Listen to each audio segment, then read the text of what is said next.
Hello, welcome back. So first of all, I'm going to apologise about the old shaky camera in my last couple of videos because I had the tripod stood on my workbench. The tripod is not great and it's clamping a mobile phone, and every time I touched the workbench it was making the whole thing shake. So hopefully it's not going to do that now. I don't know why I'm doing this. I can't see the screen. Whatever. Anyway. Hopefully we're going to be okay. So, what I'm going to be doing this time, this is the plate, obviously the plastic part of the Model M keyboard.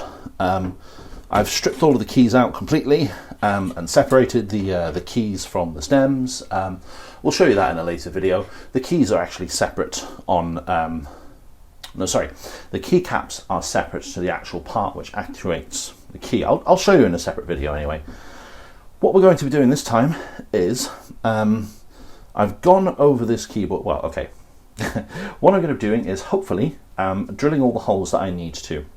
So first of all, I did a couple of pilot holes here, a couple of tests. Let me hold this up, hopefully you can see. So here and here. First of all, just to test out my Dremel pillar drill, which we'll see shortly. And secondly, just to make sure that this is, actually going to work. So, what I'm going to do is I have gone through and clipped off as much of the plastic as possible. I was going to file them down, but looking at the amount of space here, there really isn't an awful lot of space to work with. I would end up having to get a very fine bit, milling bit on the Dremel to file them off, and I don't really want to do that. What I'm going to do, something I've seen suggested, is take a soldering iron and I'm going to melt a little divot into where the pillar is to kind of give me a bit of a pilot hole. These two over here I did without pilot holes, but yeah, hopefully it's going to make the process a little bit easier. So I've got a crappy Antex soldering iron, which I will never use to do any actual soldering. I have a temperature controlled soldering station over here. Little tip, by the way, never use these for soldering. Don't use these pencil irons, they are absolutely terrible. If you're going to get this kind of thing, don't get these cheap, what is this, 30 watt? Don't get these cheap things. Get something like, I can't remember what they're called, but there's a USB and there's a Type-C version now, but there's a USB powered one, like the TRS-80 or something like that. The TRS-80 is a computer. That might not be what I'm thinking of. I'll pull up a picture on screen anyway, so you can see, but please don't use these things. They're more of a danger than anything else. I'm using this now, but I'm not soldering with it. I literally do not care about ruining the tip in this thing. So, what I'm going to do, might be okay. Let's see if we can do this. Let's see if it's heated up. If not, I will have to pause here. Oh no, we're good. There we go. So you might not be able to see this on camera. I will hold one up shortly. But all I'm doing is just making a little divot in the middle here, so that it mushrooms out a little bit, so I'll have to go through and clip it off again later. Let me do a couple more and then I can show you the difference. All shaky hands here.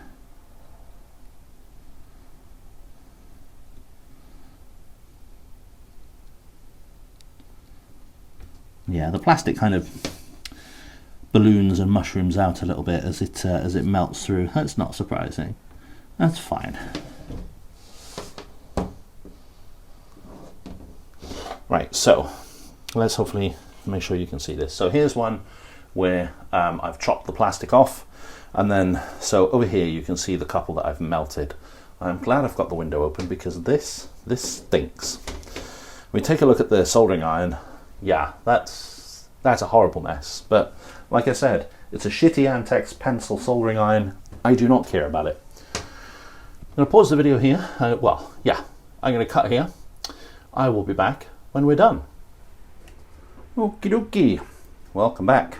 So, I've gone through now and poked holes basically. Let me bring this up a little bit closer. Hopefully you can see this.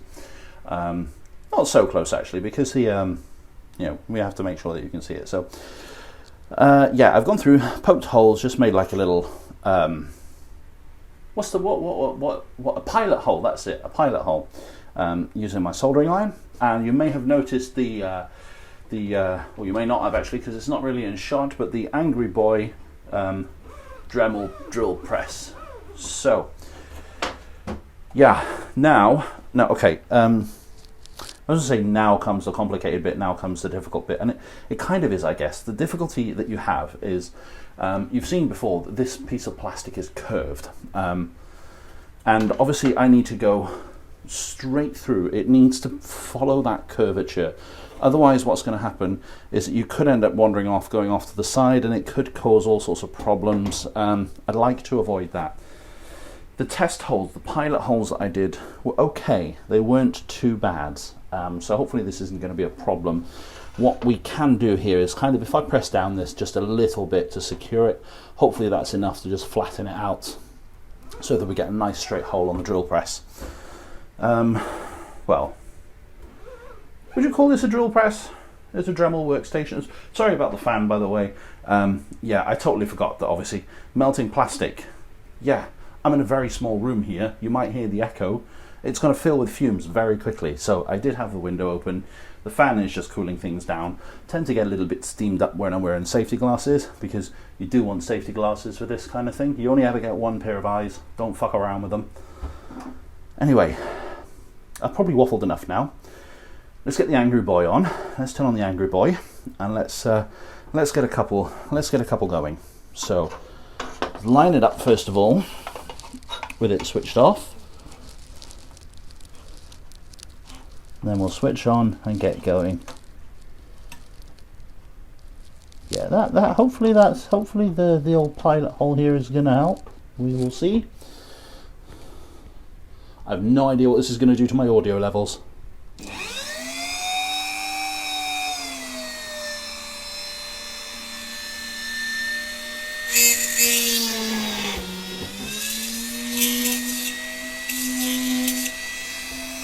That's not so bad.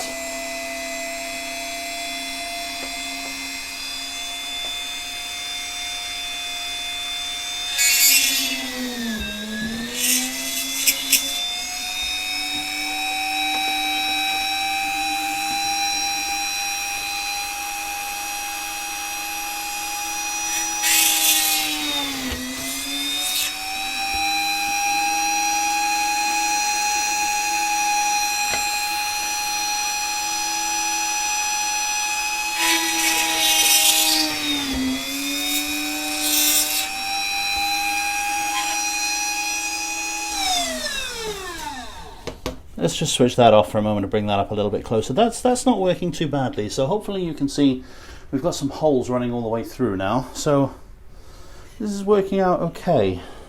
I actually missed one back here. I was kind of like working my way this way, and I've missed another one. What you probably might have noticed as well is that these holes have kind of mushroomed over a little bit where I've melted them. I will need to go and file it flat, because obviously this has got to sit flush against the the rubber part goes on here first, so the rubber part has got to fit flush against this, so I will have to go and smooth out all these bumps. What I'm also going to do is I'm going to pause the video, because you don't need to see me standing here drilling all of these holes. You might have noticed, or I might have mentioned, I'm using my mobile phone to film, so I don't really want to chew up too much space if I don't have to, so I can't really do the old time-lapse thing, unfortunately, at the moment. So, you work with the tools that you got until you get better tools. Okay, I'll be back. Alrighty, so I can confirm, first of all, that the Dremel 3000 is a very angry and very noisy boy. But it looks like it's done the job. I have inspected this a couple of times now just to make sure, but yeah, I think we're good. What I need to do is just go through and trim down all these parts that have mushroomed up. So, but more importantly, look at this mess on my mat. Look at it. It's from this piece of crap. It's where there's a screw there. It's where it was pointing down. Look what it's done to my mat. This useless piece of crap. Throw it in the bin. That's all it's good for. So what I was going to do is use the Dremel in the press to kind of like take these burrs off. However, I don't have any Dremel milling bits. So let's do it by hand. I'm hoping, to be honest, that I've tried a couple already, and mostly I can get these through the flush with the flush cutters. Failing the flush cutters, what I can do is go and get a craft knife, which I probably will have to do, just to get it really, really flush with the edge of the plastic. So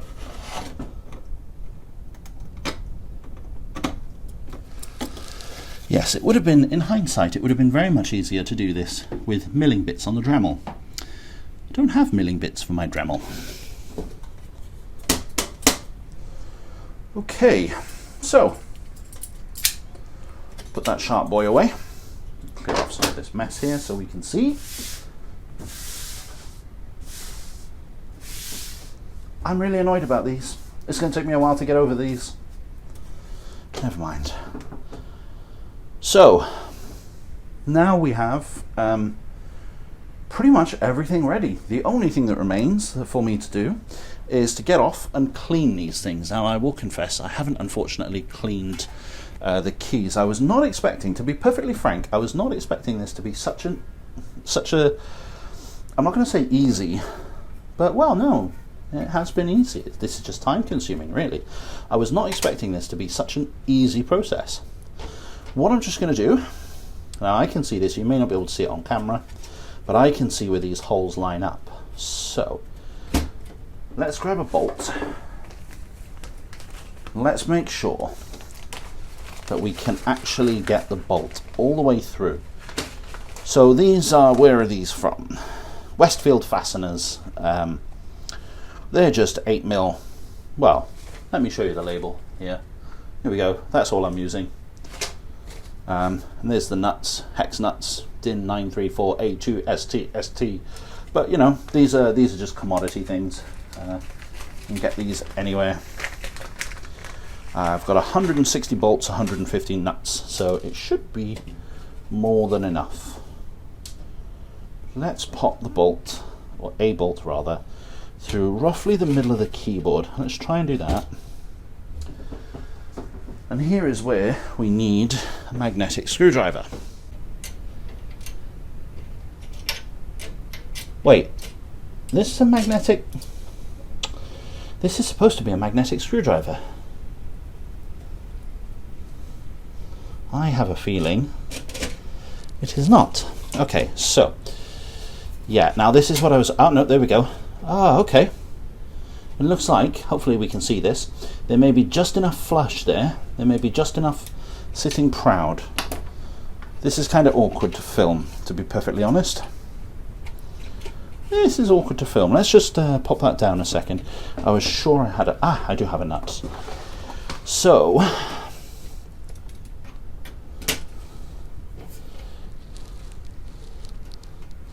yeah, if we put a little bit of pressure... there we go. Okay, that's fine. That'll do for now. So it looks like just enough of the bolt, hopefully we can see this in the middle here, just enough of the bolt sits proud of the metal sheet to hold everything, to pull everything through together. So, cool. This is excellent progress. This is excellent progress so far. Let me just take that out here.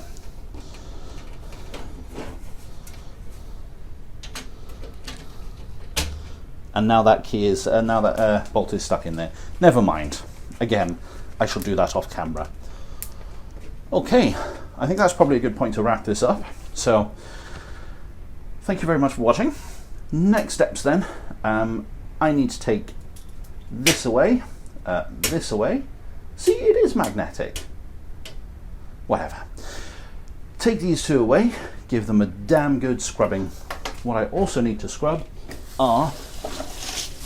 I've run out of storage boxes, unfortunately, but I have 2 bags of keys and key caps as well. These all have to be scrubbed. Let me show you what I was talking about earlier. So the caps, so here's a key cap, are actually hollow. These are completely hollow. And the stem button, call it what you will, these are a separate piece on the Model M keyboard. So if you need to clean these things, you don't have to take the entire key out. You can just literally pop the cap off, take the cap away and wash it. They're absolutely brilliant keyboards. So, as I say, thank you very much for watching. I am now going to go away and scrub all this clean. Next time, when we come back, hopefully, we'll be at the point of reassembly, where I will be ready to put the working membrane into this into this keyboard, reassemble it, and hopefully we will have a working keyboard at the end of it. That's enough for now. Thank you very much for watching.